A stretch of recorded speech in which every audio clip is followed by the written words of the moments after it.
Պարոն վարչապետ, երեք մեր եթերում Բալթյան երկրների հայոց թեմի առաջնորդ Վազգեն եպիսկոպոս Միրզախանյանը ևս խոսեց արտաքին կառավարման մասին Մարիաթորի, ուղիղ չեմ ցիտում, բայց մոտավորապես դա ասած, իմաստը դա էր, որ Մարիաթորը կառավարվում է դրսից, դուք ևս այդ մասին խոսել եք, ռիսկերի մասին նորեն խոսեցիք, պարոն վարչապետ, այս արդյոք ուսումնասիրություն արվում է այդ ուղղությամբ, ամառվելական, հանձնարարական եղել է ձեր կողմից, որովհետև ինչպես նշեցիք, այդ խոցելիությունները օտարերկրյա հատուկ ծառայությունները կարող են օգտագործել եւ եթե այս բազմաթիվ մարդիկ, բազմաթիվ կողմեր, այդ թվում եկեղեցու ներսից բարձրաստիճան հոգեվորականներին այդ մասին խոսում, միգուցե դրանք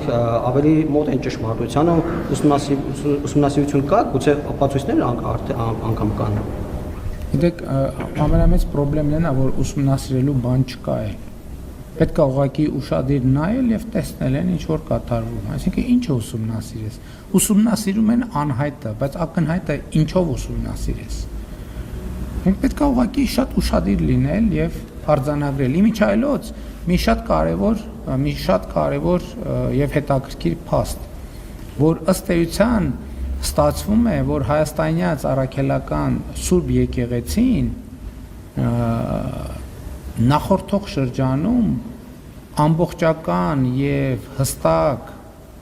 կանոնակարգում եւ կանոնադրություն այդպես էլ նորմալ չի ընդունել։ Եվ մինչև վերջին այդպիսի փաստաթուղթը ցարական պոդոժենի կոչվող փաստաթուղթն է, որի ավանդույթով մեծ հաշվով, որի ավանդույթները մինչև այսօր էլ շարունակվում է եւ նույնիսկ արդարադատության նախարարությունում գրանցած այն փաստաթղթում, որը ներկայացված է կանոնադրություն, դա ընդգծված է եւ արձանագրված է կանոնադրություն ընդունելու անհրաժեշտությունը։ Կանոնադրություն, որը ի վերջո կանոնակարգի հայաստանյաց առաքելական Սուրբ եկեղեցու գործունեությունը եւ հարաբերությունները։ Եվ ուզում եմ ֆունդամենտալ խնդրի անդրադառնալ բարեվարկություն։ Ես շատ բարձ հարց եմ տալիս։ Մենք այսքան մեխանիզմներ ենք ստեղծում, որպեսզի պետական պաշտոնյաների բարեվարկության, երաշխավորման եւ հաշվետվողականության մեխանիզմներ ձևավորենք, իսկ ինչու դա պետքա չլինի հայաստանյաց առաքելական Սուրբ եկեղեցու։ Էլի եմ ասում, այսօր ես ավելի եմ համոզվում, որ հայաստանյաց առաքելական Սուրբ եկեղեցին գտնվում է պարզապես աղետալի վիճակում։ Բազմաթիվ հոգևորականներ ուղղակի ապրում են չքավորության եզրի։ Մինչդեռ մի այլ խումբ հոգևորականներ շատ մեծ հարստություններ ունեն։ Եվ սա խնդրեմա, որը պետք է լուծել։ Մեր եկեղեցիներում համատարած երգչախմբեր չկան, որը պարտադիր կարևոր պայման է պատշաճ պատարակներ մատուցելու եւ ծառայություններ իրականացնելու համար եւ այլն եւ այդպես շարունակ։ Էլ չեմ ասում բարեվարկության մասին։ Եվ սա մի հարց է, որը նաեւ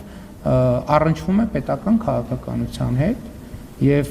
մենք նախկինում բազմիցս ասել ենք, մենք կարծում ենք, որ հայաստանյաց առաքելական Սուրբ եկեղեցին պետք է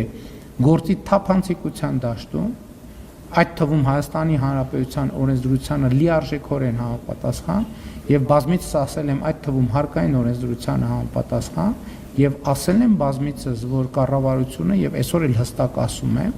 որ եկեղեցու գործունեության արդյունքում գեներացված հարկային եկամուտները 100%-ով կվերադարձվեն եկեղեցուն եւ դեռ մի բան էլ ավելի, ես իմ նշած բոլոր հարցերը, ինչու պիտի օրինակ հայաստանյաց առաքելական Սուրբ եկեղեցու հոգևոր ծառայողները սոցիալական երաշխիքների մի մինիմալ համակարգ չունենան, ինչու։ Մարդիկ, որ հեռավոր եկեղեցիներում են ծառայում, հեռավոր գյուղերում են ծառայում, մենք գիտենք այդ մարդիկ ոնց են ապրում, ինչ սոցիալական վիճակում են ապրում։ Բազմաթիվ մարդիկ չքավորության մեջ են պարզապես ապրում։ Ում խնդիրն է դա։ Դա այդ թվում հայաստանյաց առաքելական Սուրբ եկեղեցու հավատավոր հետևորդների, բայց նաև կառավարության խնդիրն է, պետության խնդիրն է։